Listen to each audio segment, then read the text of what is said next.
Welcome into the Strike Zone. I am Joe Hunk, broadcasting from the beautiful, the amazing, and let's be honest, it's like the last few days of the regular season here at First Horizon Park, where I am inside of one of the absolutely beautiful suites here at the stadium that you can get possibly for the last 3 games of the regular season. We'll talk about that in a little bit. Now, the mural behind me, which the murals inside of every single suite are some of my favorite. If you're listening on the podcast, you can always go back and watch the stream on Zone TV, whether it is on Twitter, Facebook, Twitch, or YouTube.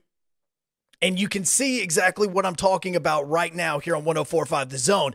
But every single suite has some sort of mural that is connected to the history of baseball throughout the city of Nashville, and is one of the coolest things that the Nashville Sounds and First Horizon Park have done. They have pictures of the Nashville Vols as well as the Elite Giants, or Elite Giants, I should say. Sorry about that, Skip.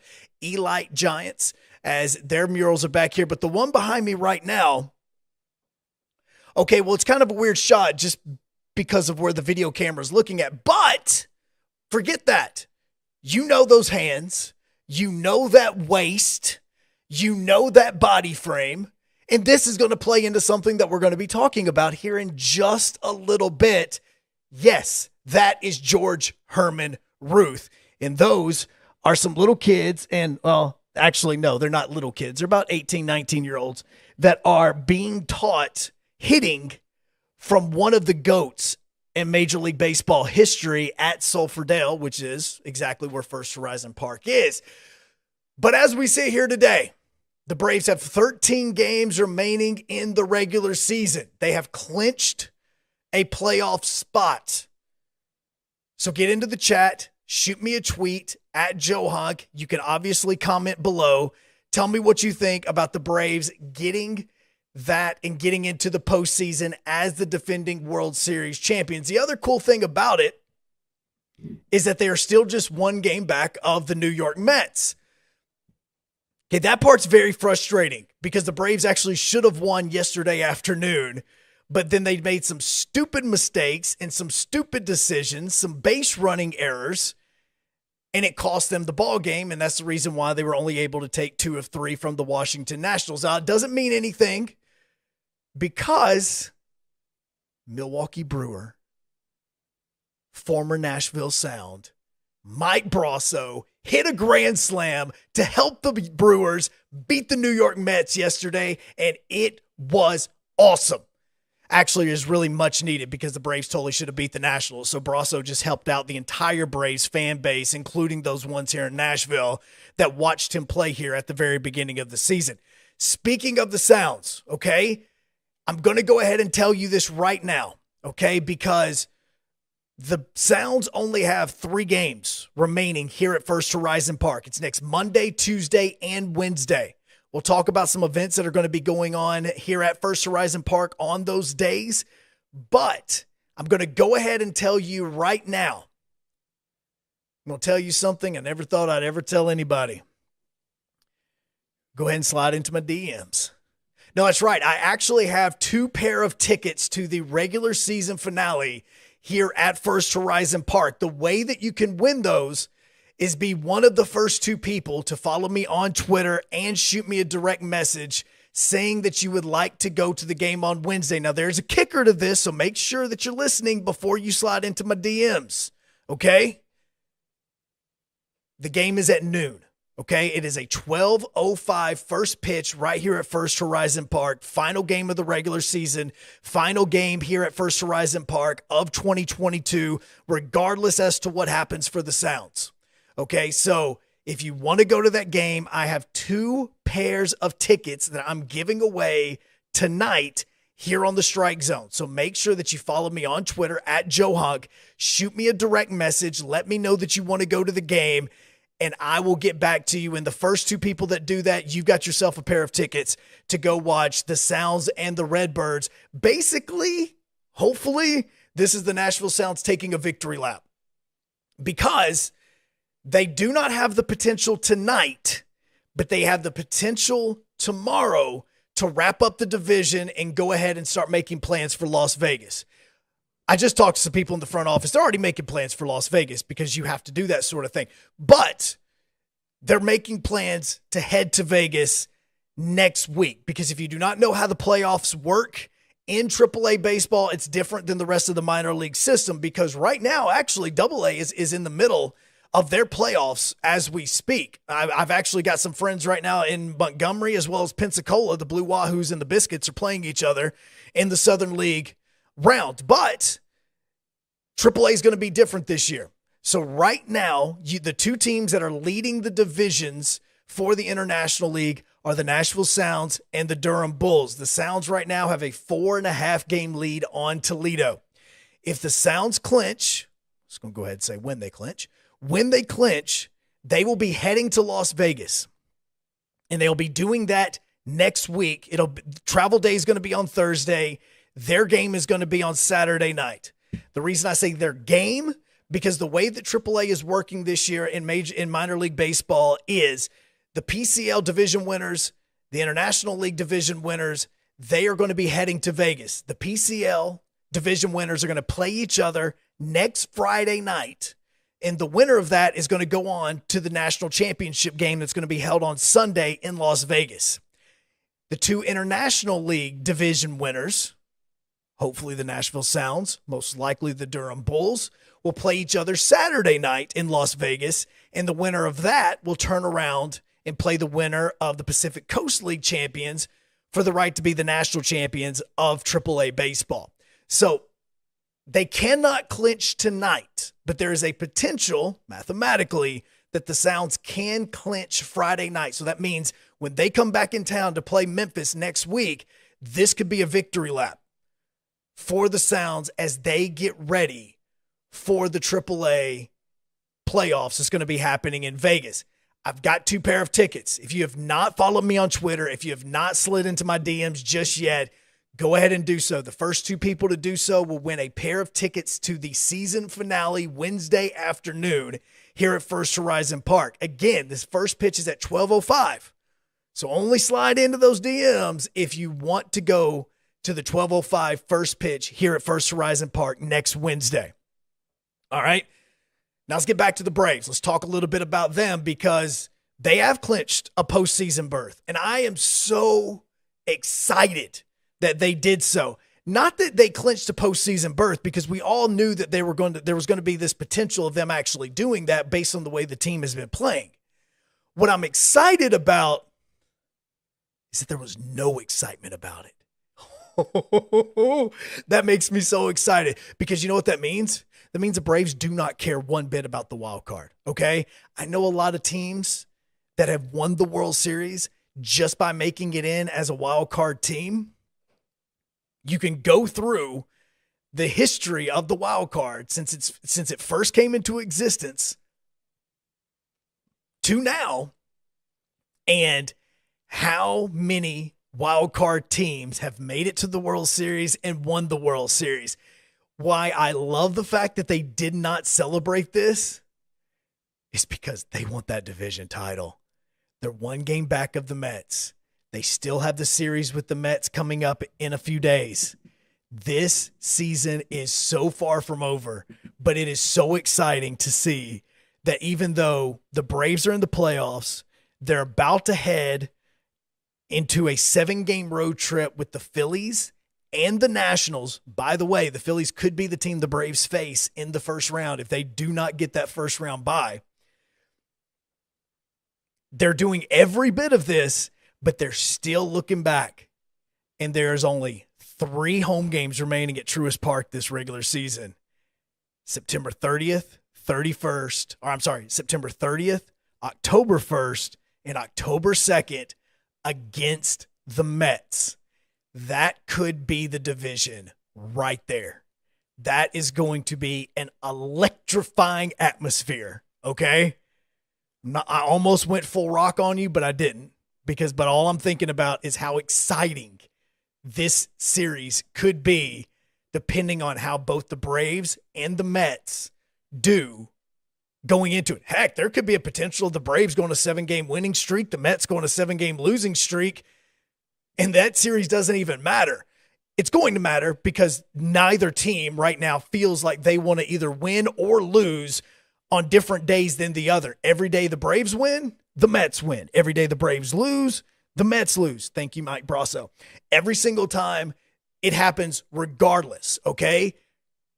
I know that Braves fans are just as excited about the division race as they were about getting back to the playoffs. The playoffs are the idea. But there's going to be a part of this road trip that you're going to have to brace yourself for. Okay, because right now, and I was just talking to our man Chad over here at the Sounds, there's a benefit to the way that Major League Baseball is doing this regular season compared to others.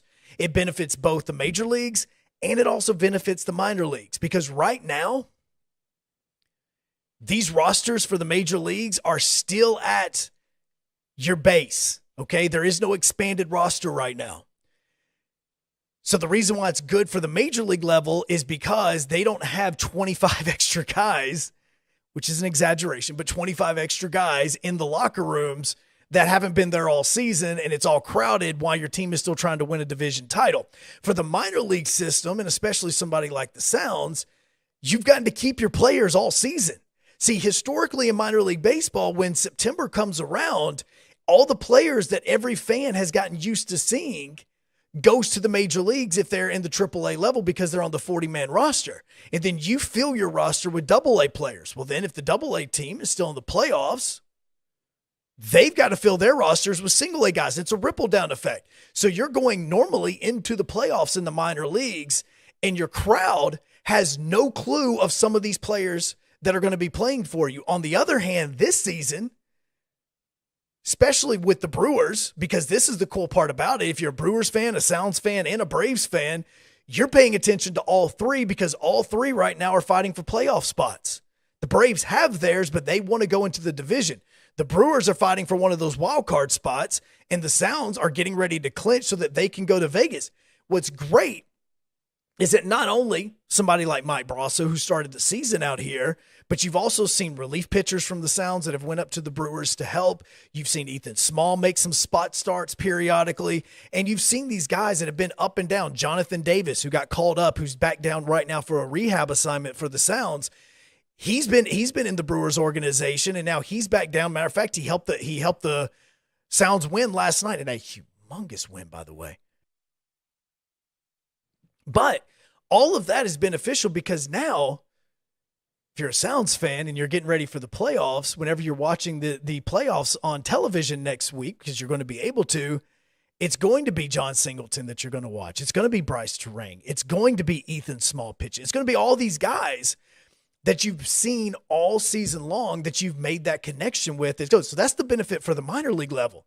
From the major league level, you have this locker room that has great team chemistry that doesn't have to mess with it and doesn't have to share lockers and, everybody's stuffed around each other like it has been in spring training. So that's the cool part about all of this. But there's also a part in this when it comes to the Braves, just like what you saw yesterday, okay? And just like when the Braves were playing the Washington Nationals and you had somebody have to come in and make a spot start, which is what Bryce Elder did, pitched fantastically. Only gave up one run. It's kind of a questionable one run, but he gave up one run and he pitched great. The thing about September, and especially September 22nd, is the fact that you have got to now start figuring out what players are going to be on your wild card roster or your division series roster. Bryce Elder has actually pitched very well for the Braves over the course of the last few weeks. I know that I talked about Charlie Morton and his sabermetrics and how he's been struggling recently. I don't think that Charlie Morton will eventually be the guy that the Braves leave off of the wild card roster because of how much he's been struggling so far in the past few starts. But somebody like Bryce Elder, who has made those spot starts, Teams are not squaring up on this ball. You don't have the sweet spot hits. You don't have the barrel up hits. You don't have any of the launch velocity or the launch angle the way that Charlie Morton has. There could be a potential that if Bryce Elder continues to pitch well, and he could potentially pitch during this road trip that the Braves are about to be on, he could be in your wild card, at least in the bullpen for a potential long relief role or a start if the Braves are up, 2-0, and they're trying to finagle their pitching staff so that they get Max Fried starting in game 1, or Spencer Strider, who the Braves are going to skip his start. If Spencer Strider is going to be out and Bryce Elder takes another one of his starts, and the Braves are wanting to potentially start Spencer Strider in the division series in game 1, if they're the wild card team, and Bryce Elder, who's been pitching well, gets a start. There's a big potential of some of that stuff working out. So yes, the Braves are wanting to win the division, and you want them to win the division. But at the same time, there's a part of this that's going to come down to, you may see somebody like Acuna, like Dansby Swanson. Almost said Ozzy, but sorry, bud.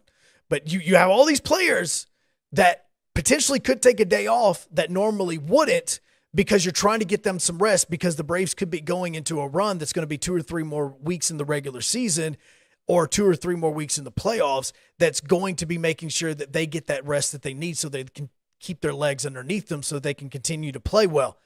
That may happen, especially if you could somehow clinch this before the Mets series. If the Braves clinch because they go on a 7-game winning streak and the Mets go on a 7-game losing streak, I wouldn't play a single starter against the Mets.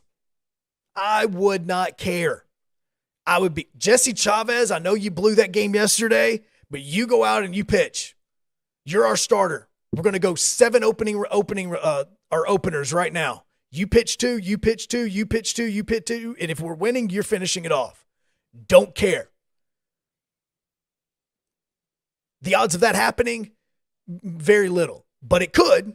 And so that's why you look at it. So be prepared that you could see some unique lineups over the course of this road trip, just because the Braves are trying to make sure these players are rested going into the Mets series, going into that final series with the Marlins, because there's not an off day for this wild card round. So you're going to finish up the season with the Marlins, and then boom, you're heading back to Truist, and you're going to be hosting whoever it is, the Brewers, the Phillies, the Padres, whoever it could potentially be. I kind of want it to be the Padres just because of when the Braves played the Padres in the regular season. That was in March and April when the Braves struggled. They were below 500. They ended up losing the season series 4-3. But the Braves are a much better team than what they were when they were playing in that series. We all know how much the Braves were struggling at the beginning of the season before going on the long win streak. I really kind of want to see the Padres in this. I want to see the Padres. I want to see the Cardinals. I want to see all those teams, man. Give me the Cardinals. If there was a way for the Braves and Cardinals to play each other, it wouldn't be in the wild card round. But please, I would love to have Cardinals Braves for an NLCS, because I hope that Truist Park would just blast the tomahawk chop after that crap that the Cardinals pulled 2 years ago. 3 years ago. It was 2019, 2020. Everybody was on neutral sites. But please give me that.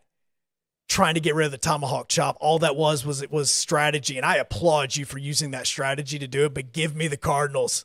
Oh, I want them. Also, give me a Santa Claus hat. Now, I'm not just randomly saying that because it's almost October and we're getting close to Halloween, and then that means after Halloween is Thanksgiving and Christmas. I'm saying that because if you come to the game on Monday here at First Horizon Park, get yourself a Santa hat. All right, it's going to be given out to the first 1,000 fans that show up at First Horizon for the game on Monday night. All right, gates are going to be opening up at 6 o'clock for the 7:05 first pitch. It is the only Monday night home game of the entire regular season. They played last Monday, or they played this Monday 3 days ago, but they were on the road. But this is the only Monday home game of the entire regular season. And yes, Enchant is coming to Nashville. It is coming to First Horizon Park. And the first 1,000 fans that come to First Horizon Park on Monday night get a Santa Claus hat. It doesn't mean it's going to be Christmas in September, but rock the Santa Claus hat, okay? Temperature's supposed to be dropping. It feels amazing outside tonight. Get yourself your Santa Claus hat here on Monday night. Do the victory lap with the Nashville Sounds, and let's go ahead and enjoy this. But now I get to this man, okay? George Herman Ruth. This guy, this man that Aaron Judge is tied with, okay? This man started all the problems. This man is the reason why in 1961, Yankees fans were going against Yankees fans because of him and because of their love for him, their admiration for him, and everything that involved him.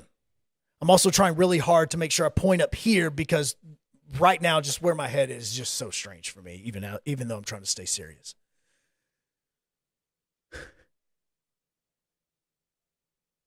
Nobody, and I seriously mean this, no Yankee fan was really able to celebrate Roger Maris the way that they should have in 1961.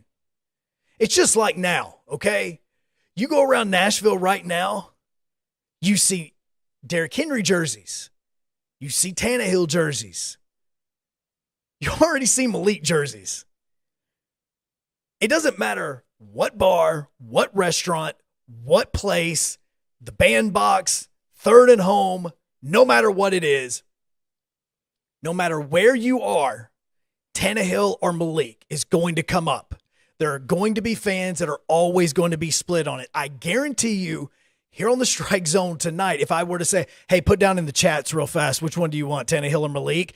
Our chat will be blown up. See, it's already starting to happen. Okay, Derek's already saying, give me Malik, especially if we lose to the Raiders. No, see, that's where the problem's going to lie, okay? Everybody's going to be torn on it. In 1961, Yankees fans, you had an opinion. Maris, Ruth, break the record, not break the record, no matter what it was. But this year has been so special for baseball fans as well as Yankee fans. Yes, I mentioned the Cardinals just a little while ago. Albert Pujols sitting on 698. Bro, you've got almost 2 weeks worth of games to get you 2 home runs. I need 2 more home runs from you. The simple fact that in 2022, you have one player going for 700 home runs, another player going for 62 home runs, is one of the most beautiful and unexpected celebrations in Major League Baseball history. Go through the entire season. Let's think about all the things Major League Baseball has offered us so far this season. Yes, we've had the Field of Dreams game, which is beautiful, but the game was nowhere close to what it was last year. I'm not talking about the spectacle itself because the spectacle was tremendous. But last year, you had Tim Anderson hitting the game-winning walk-off for the White Sox into the corn. It was majestic. You didn't have that this year. Okay, you have that. The All-Star game itself was fun. You had all sorts of little things that, yes, people got upset about the uniforms, but Giancarlo Stanton hitting a home run almost in the place where he sat every single week to watch the Dodgers play is just a beautiful story. Yes, you had drama for Braves fans with the Freddie Freeman thing at the very beginning of the season. You've had the Trevor Bauer situation in Los Angeles. The Chicago Cubs have blown themselves up after all their historical run that they've had in winning the 2016 World Series. You've had the Mets play amazing, choke, and then start to play amazing again. You've had Edwin Diaz becoming the brand new Mariano Rivera of Major League Baseball. Timmy Trumpet playing him to the mound during one of their games. Like, that's just some of the things that have happened that we haven't even truly discussed every bit of it. You've had no-hitters. You've had game-winning grand slams. Giancarlo Stanton the other night. You've had all this great stuff that's happened in Major League Baseball, and I probably only mentioned a third of it.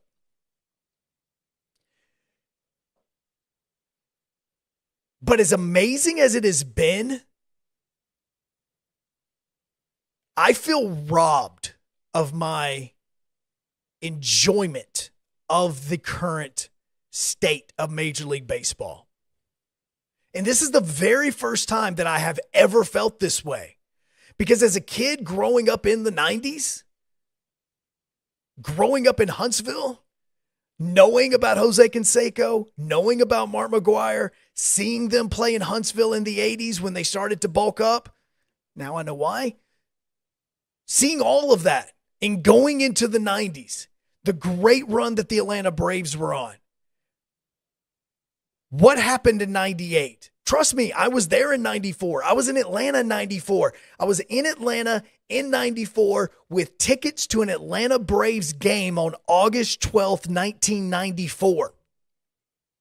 Sitting in a hotel room, waking up, and my dad looking at me and telling me, hey, we've got to go to the ballpark to get a refund on our tickets because the players did strike today.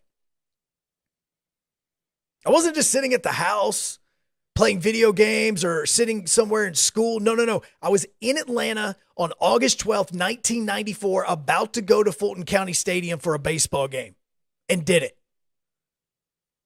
Even with that, in the 95 run for the Braves, and everything that happened in 96, and then everything that happened with Sammy Sosa, Mark McGwire in 98, and in 99 with the All-Star game and Ted Williams coming out from underneath the Green Monster, and every single major league player looking at that. You remember that? Mark McGwire hitting majestic home runs during the home run derby, not just over the Green Monster. He literally almost hit it onto the interstate that's all of 400 more feet behind the Green Monster. Through every bit of that, I experienced it all, and I never ever questioned it. I knew something was going on. Heck, I took creatine. So when Mark McGwire said he did it, I took more. I went in and I worked out harder because I thought if Mark McGwire can hit this way and creatine helps him rehab quicker so that he can get back into the gym, that's what I'm going to do. And then in 2000 and 2001, heck, even 2002, my mother looked at me and says, hey, for your senior gift, where do you want to go? I want to go to Pac Bell Park, and I want to watch Barry Bonds play. That was my senior trip. Now, I went to the beach, but I left that early so that I could get back so I could catch the flight to go to San Francisco with my parents.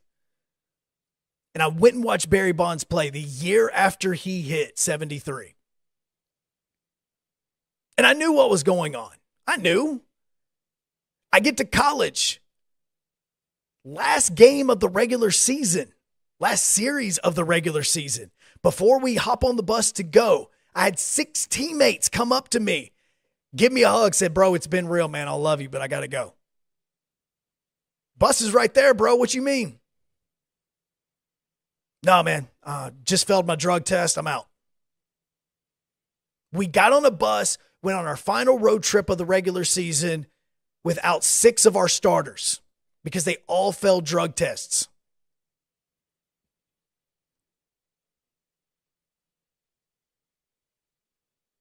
I went through every bit of that. And then you had the Mitchell report, and then you had everything. You had Rafael Palmeiros pointing at his finger, Sammy Sosa forgetting to speak, every bit of it. And I still didn't feel like I had been robbed of any joy because I went to see Barry Bonds play in Atlanta. I went and watched him play in San Francisco. I went and saw him play in Chicago. I saw every bit of that. I was there for 752 and 753, and I still cheered knowing what he was doing. And I never felt like I was being robbed of anything. Until last night. Last night, I'm sitting in my office. I'm getting ready for the Gamer Zone, getting ready to play Titans and Raiders. And as I'm getting ready, I look up and I have my television on the Yankee broadcast. And every single time Aaron Judge would come to bat, you would have this special break-in because you knew that ESPN, Major League Baseball, and the network was hopping in. I would get the updates on my phone, MLB Network, log in now to see Aaron Judge's at bat. I was getting it every time he was coming to the plate. I watched his first at bat while I was standing in the studio at 104.5 The Zone. The moment it was over, I hopped in my car so that I could get back. I watched this next at bat while I was on the road heading back down 65 to Hazel Green. I watched his next at bat while I was getting ready, and then it hit me. It hit me the very moment that I saw him batting and he got walked in the last at bat. And the fans all started filing out of Yankee Stadium because that's all that they were there for. The Yankees were up on the Pirates. I think at the time it was like a 6-run lead. They would eventually get like 4 more runs. But I was there for every bit of it. And then I thought back to that very, very first inning. And the very first time that Aaron Judge came to bat. And not only was he coming to bat sitting on 60, they showed Roger Maris's family in a suite there in Yankee Stadium watching Aaron Judge hit 61. And before that, and after his first at bat, MLB Network cuts back to their regular coverage. And all it says was Aaron Judge's chase for 62. Not his chase for history, not his chase for the record, not his chase to become the home run king of baseball. Everybody knows what it means if Aaron Judge hits these 2 home runs that he should hit before the end of the season. Now, heck, through 13 more games, he could probably and potentially even pass Barry Bonds. He would have to get on an amazing streak, but he could do it. And he could hit 74. It's basically a home run a game. Don't see that happening. But if he gets to 62, we all know what it means. And the part of my joy that's kind of been taken away in this is now almost the asterisk that they put on Roger Maris's record that I feel like should be put on Barry Bonds' record. Because we all know if Aaron Judge hits 62, what it means and where it puts him. He's never been connected to steroids. He's never been connected to any PEDs. He's never failed any drug tests. Nothing. It's very similar to when King Griffey Jr. was doing this in the 90s. We questioned Barry Bonds. We questioned Sammy Sosa. We questioned Mark McGwire. We questioned Albert Bell. I think we even questioned Juan Gonzalez. We questioned all those guys. No one ever questioned 24.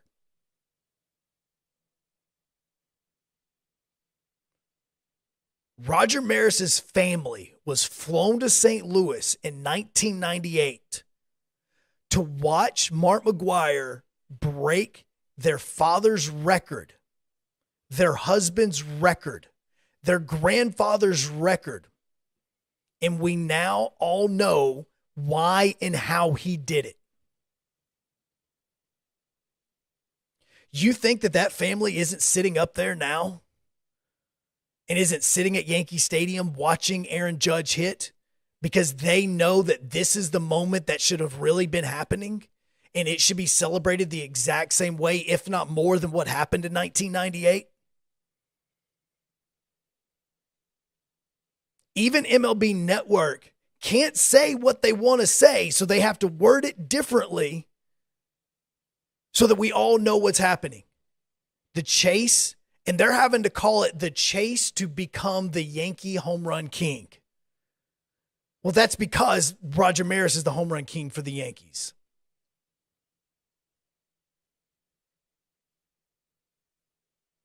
Last night was the first time that I sat and watched Aaron Judge bat, wanting him to hit a home run. but also feeling more sadness than excitement because of the asterisk that needs to be there. And I will reiterate what I have reiterated numerous times on the strike zone. If Aaron Judge hits 62, he is the home run king of baseball. We will see you next Thursday night. Make sure that you are here for the strike zone. Next Thursday night, we will be joined by the author, the director, and basically the creator of Bull Durham. Director Ron Shelton joins us on the strike zone next